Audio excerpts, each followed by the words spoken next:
Is that all steel? Yeah. I looked at it, I thought it was all polymer, but that is a handful. This is a 22 caliber Uzi, imported by Umarex, made in Germany.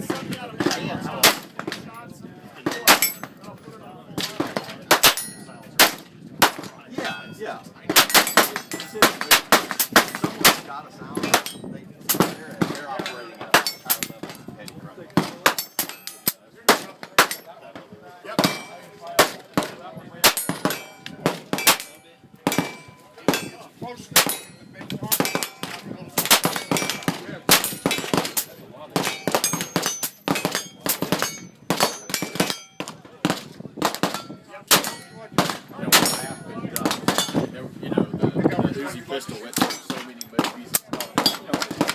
Are you limp wristing a 22 there, Chris? I don't know, it weighs about 4 pounds.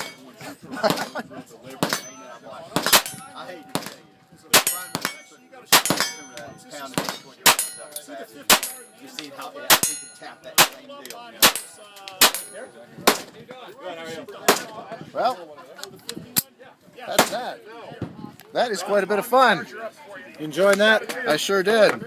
It's you want to eat your Wheaties and do some curls and stuff. That's a heavy little gun. It doesn't kick too much. Turn to see the sights. The sights, they're pretty precise. I mean, for a pistol. What confused me a little bit is all these prongs sticking up at the top. Rapid sight acquisition was a bit of a trick. Practice, buddy. Practice.